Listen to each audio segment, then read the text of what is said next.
Good morning, 12th class. Beta, today our topic is sexually transmitted disease.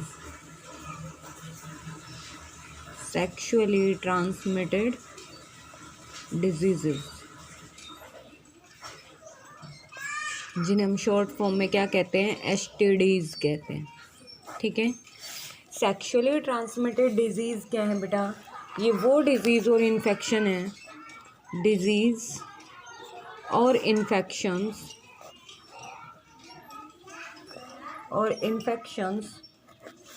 Of the reproductive tract, ठीक है, which are transmitted through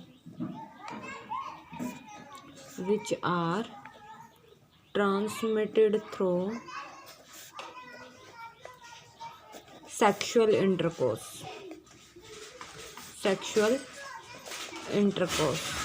ठीक है. Sexual transmitted disease क्या है? वो disease हैं जो किसकी वजह से होते हैं? सेक्सुअल इंटरकोर्स की वजह से होती हैं. तो हम इन डिजीज़ को क्या कहते हैं बेटा? एसटीडीज़ कह सकते हैं. ठीक है. या फिर हम इनको क्या कह सकते हैं? रिप्रोडक्टिव ट्रैक्ट इन्फेक्शन कह सकते हैं. रिप्रोडक्टिव ट्रैक्ट इन्फेक्शंस कह सकते हैं. और हम इनको बेटा वनरल डिजीज़ भी कह सकते हैं. ठीक है. 3 नाम हैं इनके एसटीडीज़ के.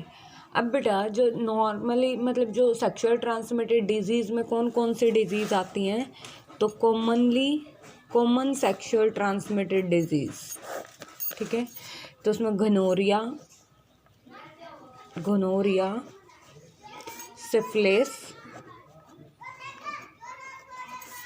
Genital herpes, क्लेमाइडाइसिस,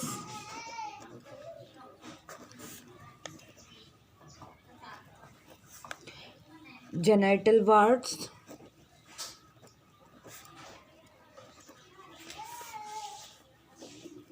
ट्राइकोमोनाइसिस,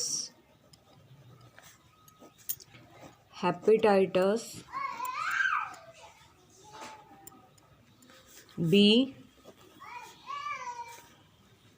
and HIV leading to AIDS are some common diseases. ठीक है. अब बेटा ये जो कॉमन एसटीडीज़ हैं, ठीक है, हम इनके बारे में पढ़ेंगे कि ये डिजीज़ होती किसकी वजह से है. ठीक है. तो एसटीडीज़ बेटा फंगल इन्फेक्शन भी हो सकते हैं, बैक्टीरियल इन्फेक्शन हो सकता है,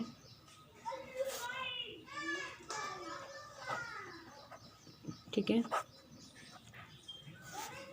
और किसी वायरस की वजह से भी इन्फेक्शन हो सकता है. ठीक है. तो बेटा सबसे पहले हम मतलब हर डिजीज़ का हम क्या पढ़ेंगे? कॉजेटिव एजेंट के बारे में पढ़ रहे हैं.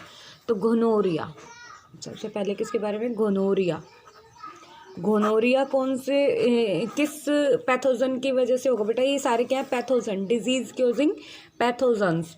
तो गोनोरिया किस पैथोजन की वजह से होता है? तो इट इज़ क्योज्ड बाय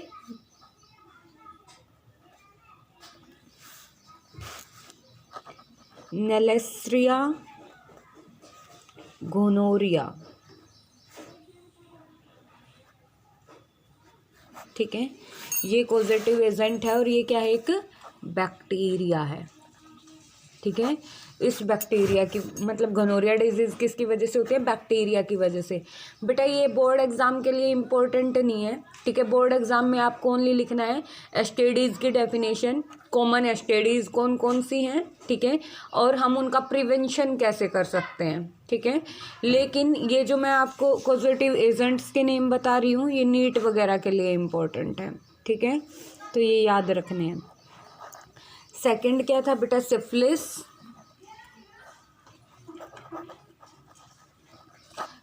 किसकी वजह से होती है? तो सिफिलिस होती है ट्रिपोनिमा पैलिडम की वजह से.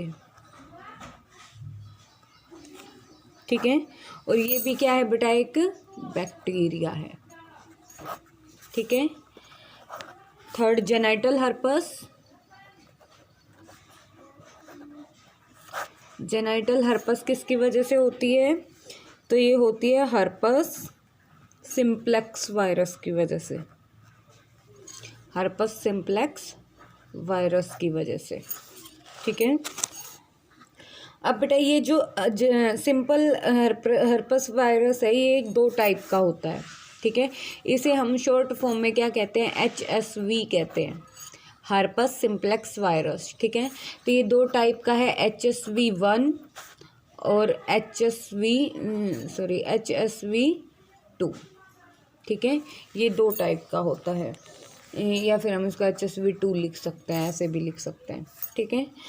बेटा सिम्टम्स क्या है? मतलब इनके सभी के सिम्टम्स भी अलग अलग हैं, ठीक है। अगर गोनोरिया की बात करें तो गोनोरिया के सिम्टम्स क्या हैं? पेन, स्वोलन टेस्टिकल्स होंगी, ठीक है। वाइट, येलो और ग्रीन कलर का डिस्चार्ज होगा पेनिस से, ठीक है। वजाइनल डिस्चार्ज हो सकता है, ठीक है। बेली में पेन रह सकता है, ब्लीडिंग, डिस्चार्ज, ईचिंग, शोरनेस, ठीक है। और इंटरकोर्स के टाइम पे पेन, ये सारे सिम्टम्स किसके हैं? गोनोरिया के हैं, ठीक है। अगर बेटा सिफिलिस की बात करें तो सिफिलिस के सिम्टम्स क्या हैं? सिफिलिस क्या करता है? डैमेज ब्रेन, नर्व, आईज, इनको डैमेज कर देता है, ठीक है। और हार्ट। और क्या होगा? अल्सर हो सकता है, लिम्फ नोड स्वेलो हो सकते हैं, वेट लॉस हो सकता है, वेट लॉस, ईचिंग हो सकती है, ठीक है। ये सारे सिम्टम्स किसके हैं? सिफिलिस के। अगर जेनाइटल हर्पस की बात करें तो जेनाइटल हर्पस में क्या होगा बेटा? कोल्ड होगा, ठीक है, और फीवर, ठीक है। अब 4th है बेटा हमारा क्लेमाइडाइसिस, ठीक है। इसमें क्या होगा बेटा? ये किसकी वजह से होता है? तो ये बैक्टीरिया की वजह से होता है, बैक्टीरियम। कौन सा बैक्टीरिया? क्लेमाइडिया ट्रैकोमैटिस, ट्रैकोमैटिस, ठीक है, इसकी वजह से होता है, ठीक है। और ये क्या है बेटा? ये मोस्ट कॉमन क्योज है किसका? मतलब और किसी में ब्लाइंडनेस नहीं होती, लेकिन सेक्सुअल ट्रांसमिटेड डिजीज जो ये जो क्लेमाइडाइसिस है इसमें क्या होता है? ब्लाइंडनेस हो जाती है, ठीक है। ये कॉमन क्योज है ब्लाइंडनेस का, ठीक है। अब बेटा प्रिवेंशन कैसे करेंगे एस्टेरिड से?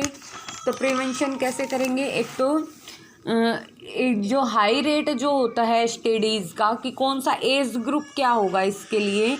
तो जो एज ग्रुप है वो होगा 15 से 24 ईयर का जो एज ग्रुप है, ठीक है। अब बेटा इस टाइम पे क्या करना चाहिए? एक तो avoid sex with unknown person और मल्टीपल पार्टनर्स, ठीक है। Second is always use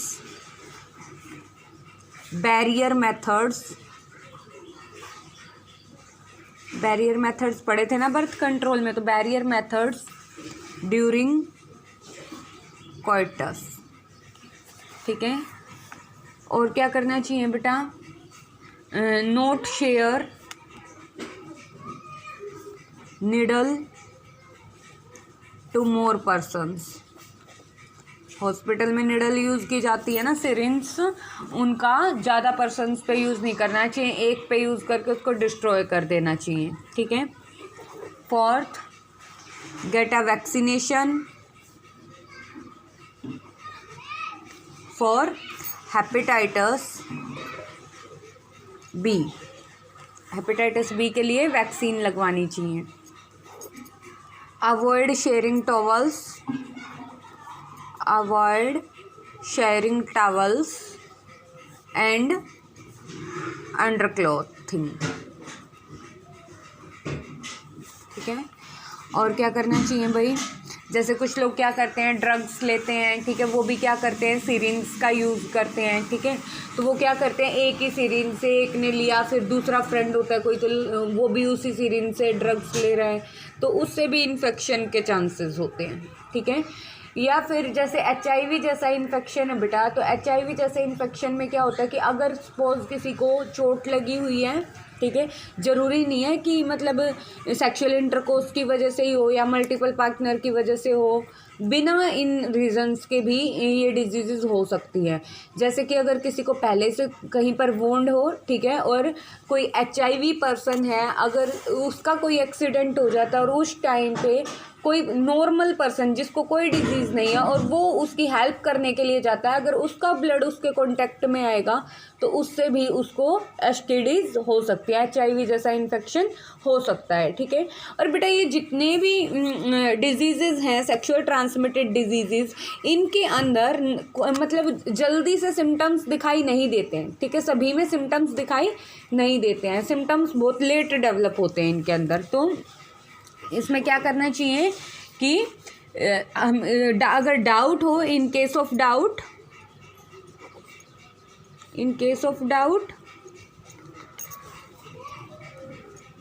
you should go to a qualified doctor for early detection, ठीक है, डिटेक्शन कह सकते हैं, ठीक है, और कंप्लीट ट्रीटमेंट कराना चाहिए और डायग्नोस कराना चाहिए डिजीज़ का।